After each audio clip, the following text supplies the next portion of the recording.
Welcome to the Chaos Chronicles, where parenting, humor, and the hard truths of foster care, adoption, and big behaviors collide.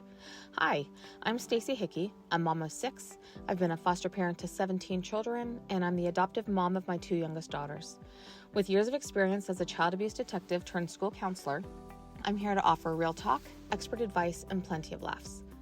If you're navigating the chaos of parenting, whether you're a foster or adoptive parent, a special needs parent, or just trying to make sense of the wild ride of family life, this podcast is for you. Each episode delivers practical tips, heartwarming stories, and a dose of comedy to help you embrace the beautiful chaos of your journey. Let's normalize the struggles of parenting children with big behaviors, ADHD, autism, and trauma, and create a space where you never have to walk this path alone. Laugh, learn, and lean into the chaos together. Subscribe now to stay updated on all new episodes. Hello there, beautiful people. Welcome to the Chaos Chronicles.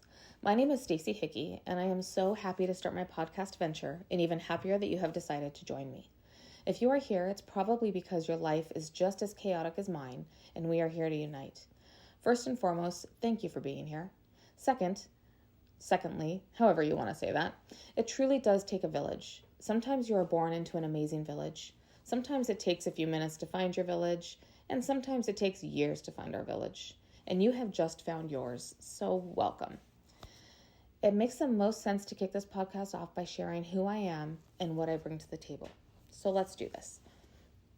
At this point in my life, I am known by most as Millie's mom. But let's be real, while Millie is my amazing youngest child, I am so much more than just Millie's mom. I have been married to my incredible husband, Terrence, for 23 years. We have 6 children, all but 2 still live at home. Let me break that down for you. Our oldest, Trennan, is 28 years old. Trennan was the best part of my brief first marriage when I was pretty much just a child myself. I had Trennan at 22 years old and feel like we essentially grew up together in so many ways. Next comes Cole, who's 22 years old. Then Travis, who's 21. And lastly, for our boys, we have Drew, who's 18 years old. Our boys are all pretty much grown men at this point. I have found that spending time with them as adults is so different, so rewarding, and so awesome. Although, I have also determined that parenting children between the ages of 17 and 22 is so incredibly stressful. You spend so much time praying that all of the lessons that you poured into them have stuck and that they are making good decisions. There have been so many sleepless nights wondering where they are and hoping that they are safe. I have definitely aged a few extra years. Next comes my girls. Sammy is 14 years old and Millibug is 9 years old. Both Sammy and Millie have different needs. Sammy was our very first foster child. She is bright, witty, and funny. She loves her family fiercely but struggles with ADHD, depression, and anxiety, and a touch of oppositional defiance disorder. And by touch, I mean a whole lot of oppositional defiance disorder. She also has quite a bit of trauma that she's working through. Millie was adopted through a private adoption to keep her out of the child welfare system. Millie is goofy, spicy, creative, loving, and she never stops moving. She has been diagnosed with ADHD, autism, disruptive mood dysregulation disorder, and cognitive delays. Millie has big behaviors that we have been navigating for the majority of her life. Aside from being a mom to many, I have led a pretty eventful life myself. I'm thinking that in order to paint a full picture of who I am and what I'm about, I'll start from the beginning. I grew up in Tucson, Arizona. I can't ever seem to leave. I have dreams of moving away, but alas, I am still here. But I digress. I was raised by my mom and my dad. My dad was a successful accountant, and my mom stayed home with me and my sisters. I had a pretty sheltered life and would say a really great childhood. When I turned 18 for some reason, I went a bit off the rails and hit quite the rebellious stage. I would definitely describe myself as the black sheep of the family, which pretty much still rings true today. After high school, I was away at college on a softball scholarship. I was supposed to be playing ball, getting an education, and learning life, but I started dating a boy that I had known for years. He was 6 years older than me, and he didn't even live in the same state as me. We definitely didn't grow up on similar paths, and he was very, very different from me.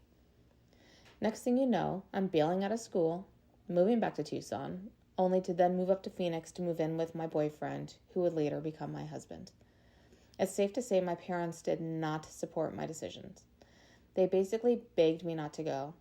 They saw things that I couldn't see, but I was going to prove them wrong. In hindsight, listen to your darn parents.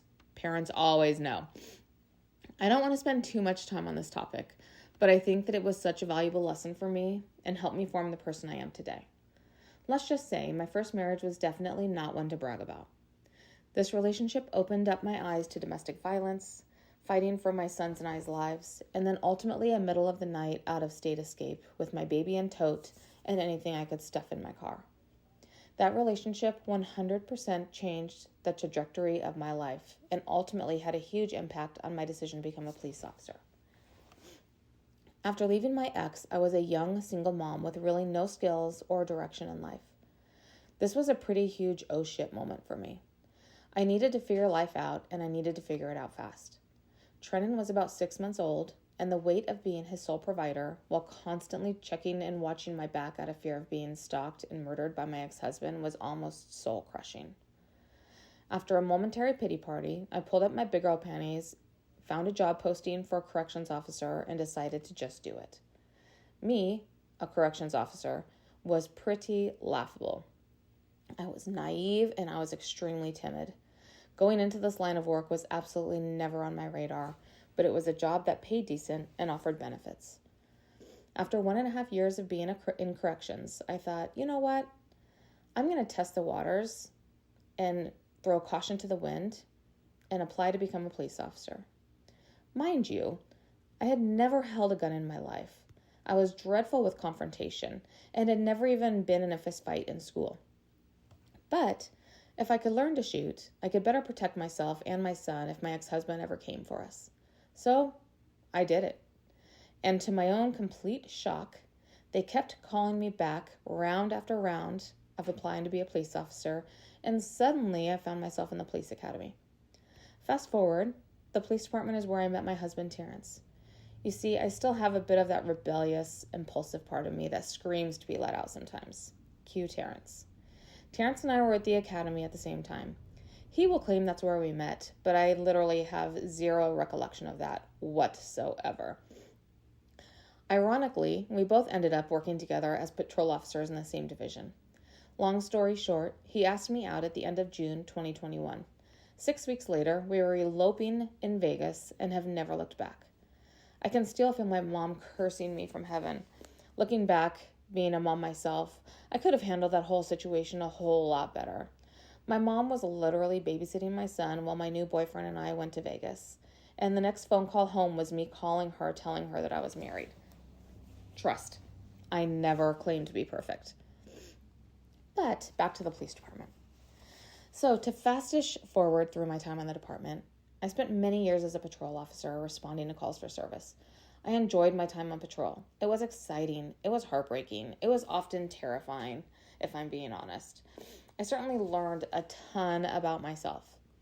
I promoted to detective in 2007 and worked for 7 years as a child abuse detective and a hostage negotiator. This is where I found my jam. I found my passion, and I loved what I was doing. This is also when I became desperately aware of the need for foster families. We became a licensed foster family in 2010 and were blessed to love on 17 children over 4 years. Through foster care, our beautiful daughter Sammy became a forever Hickey. Sammy's story is one of strength, resilience, heartache, trauma. You get the point. You could literally plug in any word and it would fit. When the opportunity to adopt Millie presented itself, we knew that we did not want her to have the same foster care experience as Sammy, so we completed a private adoption to keep her out of state care. So long story short, this is how we became the Hickeys. I will share each of my girls' stories with their permission in the next episodes. Their stories are powerful, emotional, thought-provoking, and oh so moving. They are certainly the bravest girls I know. In 2013, my father passed away unexpectedly. 4 months later, my mom was diagnosed with ovarian cancer. She passed away 6 months after her diagnosis. It was during this time that I left the police department. I realized that I was on call all of the time and missing so much, and my priorities quickly became very clear. After leaving the department, I was grieving the loss of my parents as well as the loss of my career. As much as I loved my career, I knew it was time for change. My career had defined me, or so I thought, and I was a bit lost. It took me about 6 years to truly find my way again.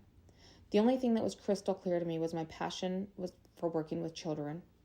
I wanted to work with underserved children, children that experienced abuse, trauma, and neglect, you name it. Those were the children that I wanted to serve.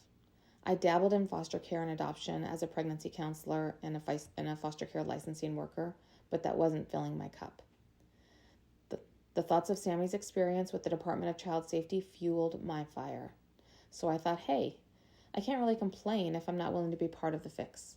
So I became an investigator for the Department of Child Safety. After a year and a half of working there, I was frustrated, depressed, and I realized how completely broken the child welfare system is.